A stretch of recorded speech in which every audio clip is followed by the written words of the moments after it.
Alors ça, c'est un des exemples que je vais vous montrer, et il y en a d'autres. Vous avez aussi les systèmes de visualisation par graphe. Alors, les graphes, c'est quelque chose qui peut être très très complexe, c'est-à-dire que chaque point, chaque information est liée avec d'autres informations. Et vous allez naviguer d'une information à une autre. Alors, les systèmes de graphes sont de plus en plus répandus. Hein. On parlera de mind mapping, on parlera de différents domaines et des outils.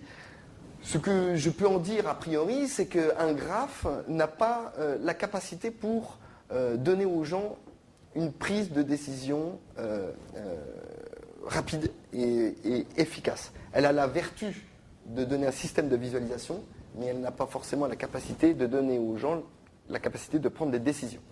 Alors, je l'ai mis aussi en ligne, hein, typiquement ici. Alors, ce sont des systèmes très très turbulents, c'est-à-dire que dès que vous bougez, ça bouge de partout. Hein. Et puis pour toucher un nœud, c'est pas facile.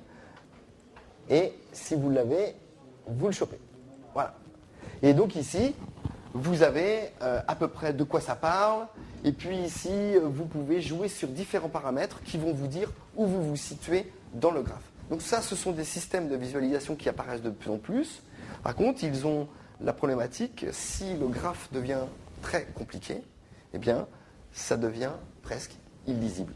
Donc on n'a toujours pas résolu la problématique de visibilité de l'information.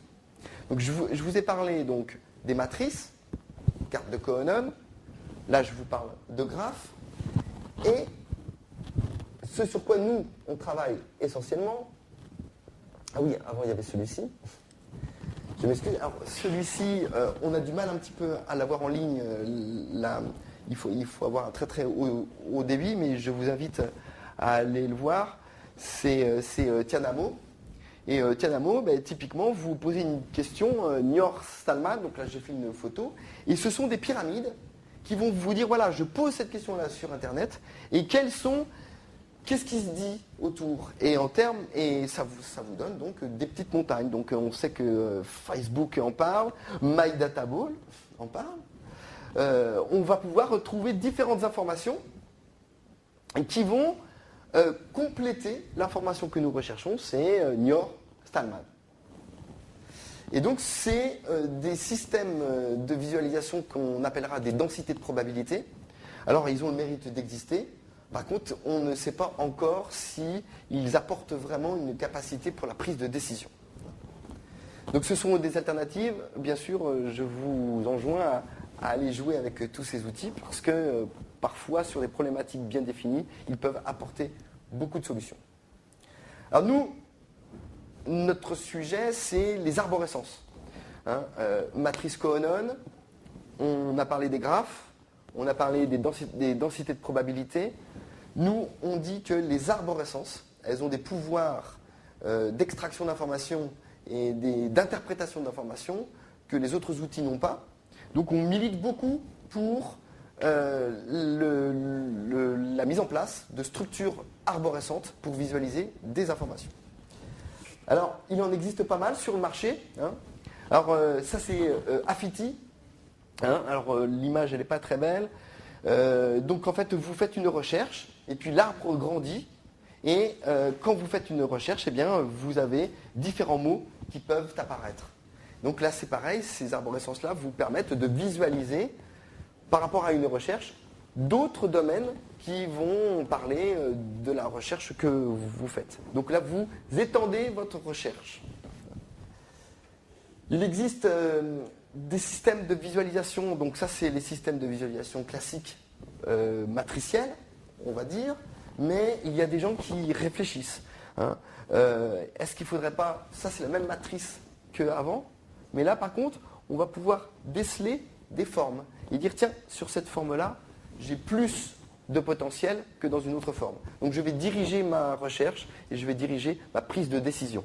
Donc, c'est toutes des techniques de visualisation des arbres. Alors, il y a même quelques petits artistes qui vont passer d'angle droit à des rondeurs. C'est pour vous dire aussi que la visualisation, c'est très très compliqué. Il y a des gens qui vont plutôt préférer des choses rondes et des gens qui vont plutôt préférer des choses rectangulaires, carrées. Et donc, la visualisation, c'est tout à fait complexe puisque ça ne peut jamais s'adapter à tout le monde.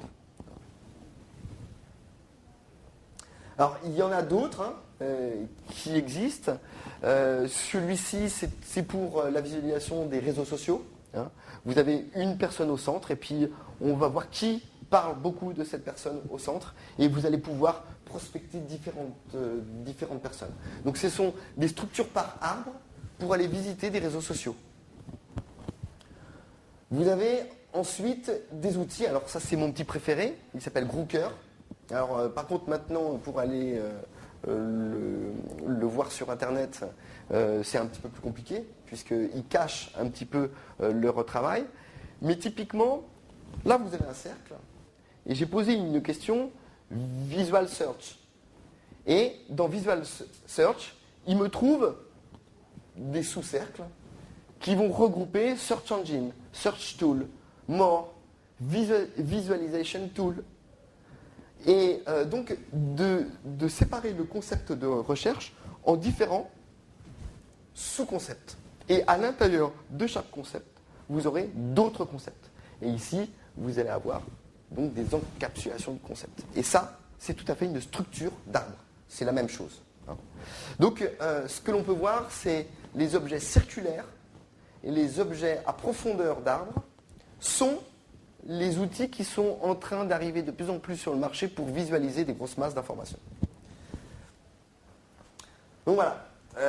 Donc j'ai bien insisté sur la visualisation par arborescence. Et là, je voudrais revenir un petit peu en arrière sur qu'est-ce qu'on veut sur Internet. Par exemple, je pose la question Niort-Stallman.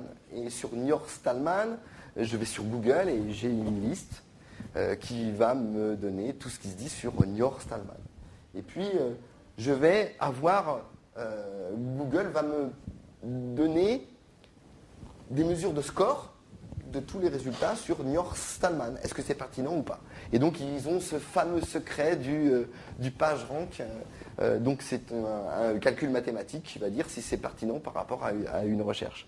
Donc là, vous avez la liste en bas de tous les liens qui vont être extraits par rapport à cette demande-là.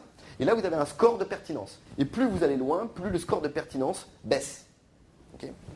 Donc ça, c'est quand on sait ce que l'on recherche. Niort-Stallman, je ne sais pas trop ce que je recherche. Par contre, si je cherche Niort, je cherche Niort.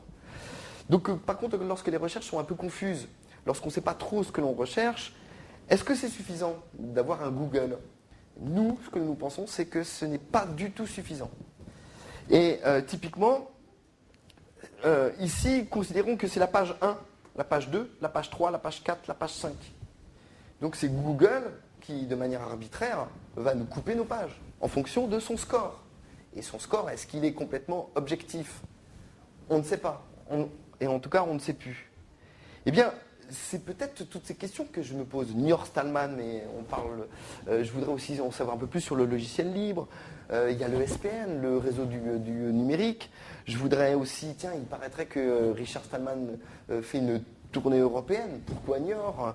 Il y a aussi l'université de Poitiers, il y a le STID qui est aussi présent. Donc, je voudrais sur Niort-Stallman en savoir un peu plus.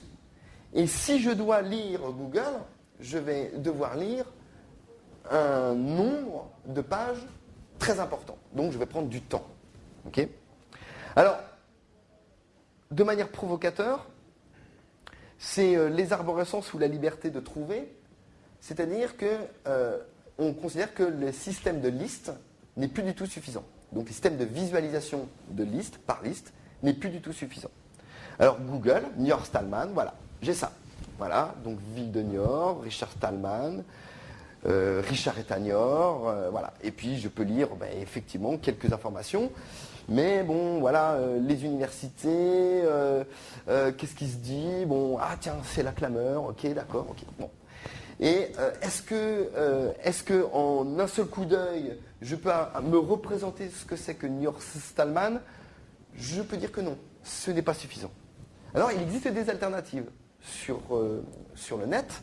Et moi, j'aime bien ce petit clusti. Clusty, c'est un autre moteur de recherche. Hein, je vous invite à l'utiliser.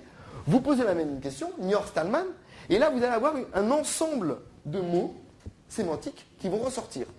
C'est-à-dire Niort Stallman, numérique, accueillera Richard, actualité, société numérique libre, Free Digital Society, le style, on parle d'université, on parle de statistiques et informatique décisionnelle, on parle de l'université de Poitiers, on parle de GNU que sont les normes du logiciel libre, et on parle de différentes choses. Donc en ayant posé la même question que sur Google, je commence déjà à avoir d'autres concepts qui sortent. Et en cliquant sur un nœud, eh bien, je vais avoir le détail de ces informations-là. Donc c'est typiquement une structure d'arborescence qui va lire les mêmes données que Google, mais on va trouver d'autres mots qui vont permettre de diriger et d'avoir une visibilité sur ce qui se dit sur quelque chose de très vaste. Et cette démarche-là, elle marche encore mieux lorsque vous posez des questions sur le net de manière très vaste.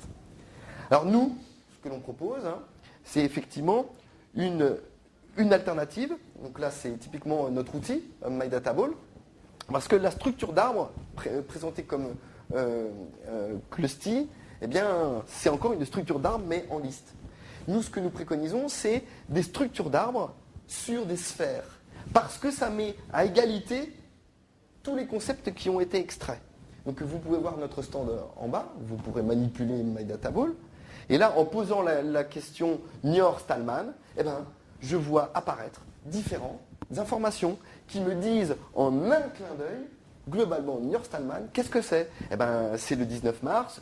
Richard Matthew, je ne savais même pas qu'il s'appelait Matthew, maintenant je sais qu'il s'appelle Matthew, que c'est un Américain. Je ne pensais même pas que c'était un Américain, je pensais que c'était un Européen. On parle de la ville de Niort, on parle du département Stid, on parle du père fondateur du logiciel libre, on sait que c'est à la clameur, on sait que c'est en France, on sait qu'il y a des conférences.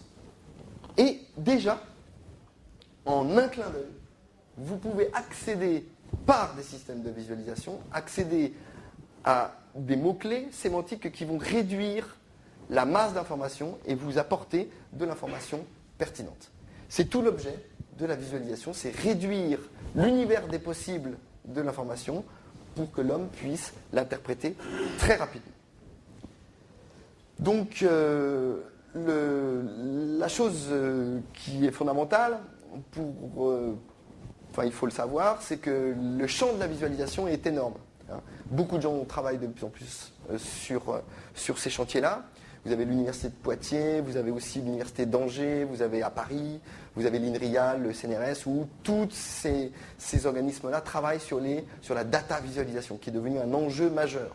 Alors il faut savoir, pour ceux qui cherchent du travail, qui veulent se convertir dans ces problématiques-là, là je liste un petit peu tous les métiers et tous les mots-clés qui ressortent fortement sur les besoins de la data visualisation. C'est-à-dire qu'on va faire du data management, on va faire du knowledge management, c'est le management de la connaissance. On va parler de data center, on va parler de l'open data qui est quelque chose de très très important, c'est libérer les données. Mais comment les libérer? Il faut les visualiser. Et comment les visualiser de manière pertinente? Nous sommes pour l'open data, mais la visualiser de manière pertinente. Donc ce sont tous ces métiers-là qui vont concourir à améliorer nos systèmes de visualisation et à améliorer la performance de l'interprétation des données. Que les données soient au service de l'homme, mais pas que l'homme soit au service des données.